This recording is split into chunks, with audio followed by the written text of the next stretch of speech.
শ্রোতা বন্ধুরা, আপনাদের মাঝে চলে এলাম আমি প্রিয়া। আর সেই সাথে আজকে যে বিষয়টা, সেই বিষয়টা হচ্ছে কি জানা আছে কি? নিশ্চয়ই জানা আছে। আসলে আমি খুব দ্রুত চলে গেছি, কেননা ঘড়ির কাঁটা বলছে এখন 6টা বেজে 14 মিনিট। আমি মাত্র 5 মিনিট আপনাদের সাথে আড্ডা দিতে চলে এসেছি। তো এর মধ্যেই আপনারা সকলে চলে আসুন। আর বেশি কথা বলবো না, কেননা গান আছে, সেই গানটাও তো শুনতে হবে। তো আজকে যে বিষয়টি হচ্ছে সেটি হচ্ছে আপনি কত ঘন্টা মোবাইল ব্যবহার করেন, সেই বিষয়টি নিয়ে। তো অবশ্যই জানান সেই বিষয়টি নিয়ে। আর অবশ্যই বলবো যে আপনার জীবনের সবচেয়ে মূল্যবান জিনিস কি? সময়, তাই তো? আম, কিন্তু সেই সময়টা আমরা কোথায় দিচ্ছি? আম,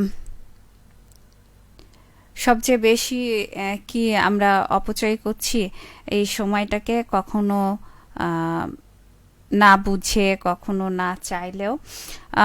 মোবাইল এখন আর শুধু একটা ডিভাইস না, এটা একটা অভ্যাস, একটা নির্ভরতা, অনেক অনেকের জন্যই একটা আসক্তি। সকালে ঘুম ভাঙার পর একটু নোটিফিকেশন চেক, তারপরে একটু ভিডিও, তারপরে একটু স্ক্রল করা, তারপরে এভাবে শুরু হয় দিনটা। আর আপনি কি নিজের দিনটা নিজের মতো করে শুরু করেন, নাকি মোবাইলের ইচ্ছা মতো? অবশ্যই জানান। আর শ্রোতারা, আমরা অনেকেই আমরা অনেক সময় বলি যে সময় পায় না, কিন্তু আসলে কি সত্যি সময় পায় না, নাকি সময়টা আমরা নিজেরাই হারিয়ে ফেলছি এই ছোট্ট স্ক্রিনে? আজকে এই সময়টা আপনাদেরকে 16 বেজে গেছে। অনেক কথা বলার ছিল, কিন্তু বললাম না। তবে এখন আপনাদের কাছে জানতে চাওয়া হচ্ছে এটা যে আপনি প্রতিদিন 24 ঘন্টার মধ্যে কত ঘন্টা নিজের জন্য রাখেন? মোবাইলের সঙ্গে কতটা সময়, কত ঘন্টা দিয়ে দিয়ে যাচ্ছেন, সেটাও অবশ্যই জানাবেন। আর সেই সাথে বলবো যে অনেক সময় অযথা স্ক্রল করতে করতে ক্লান্তি এসে যায়। তারপর অনেক সময় জীবন, অন্যের জীবন দেখে নিজের জীবনকে ছোট মনে হয়। আম, সময় নষ্ট হওয়ার একটা অপরাধ বোধ তৈরি হয়। এই বিষয়গুলো অবশ্যই মনের গাথার মতো। তারপরে আম, মোবাইল আমাদের শুধু সময় নেয় না, এটি ধীরে ধীরে আমাদের মনকেও প্রভাবিত করে। আর সেই সাথে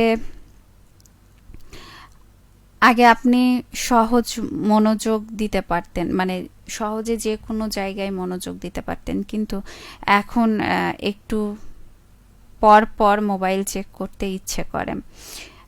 কোনো জায়গায় ঠিক মতো মনোযোগ থাকে না। কি ঠিক বললাম কি?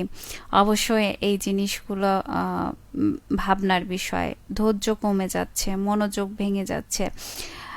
কিন্তু সুখবর হচ্ছে আপনি চাইলেই এই অভ্যাসটা ত্যাগ করতে পারেন। অন্তত 1 ঘন্টা ফোনকে সময় দেন। নিজের প্রিয় কাজ, বই করা, গান শোনা, মানে বই পড়া, গান শোনা, তারপরে গল্প পড়া, তারপরে পরিবারকে সময় দেওয়া। আহ, মনে রাখবেন যে মোবাইল আপনাকে সময় দেবে না। আপনার সময় বের করতে হবে আপনাকে নিজেকেই। আহ, আসলে আমরা যখন কোনো জায়গায় সময় দিই, তখন সেটা আমাদের নিজেদেরকেই ভেবে নেওয়া উচিত যে আমি কোথায় কতটা সময় দিব। আর আপনি যদি এটা না করেন, তাহলে এক সময় মনে হবে যে আপনি মোবাইলের প্রতি আসক্তি হয়ে যাচ্ছে, আপনার কোনো কাজে মন বসছে না। তখন আপনার অনেক সমস্যা দেখা দিতে পারে। এবং আপনারা হয়তো লক্ষ্য করেছেন যে আপনাদের সমস্যা হচ্ছে, চোখের সমস্যা হচ্ছে, মনোযোগের সমস্যা হচ্ছে, ঠিকমতো ঘুম আসছে না, আরও অনেক কিছু। হয়তোবা এই স্বল্প সময়ে আপনাদের সাথে সেভাবে বলতে পারলাম না, তবে এই মুহূর্তে চলে যাব গানে। আর আগামীকাল আবারও নতুন কোনো বিষয় নিয়ে আপনাদের মাঝে চলে আসবো। আর সেই পর্যন্ত আপনারা সকলে ভালো থাকুন, সুস্থ থাকুন, সুন্দর থাকুন। অগ্রিম শুভ সন্ধ্যা।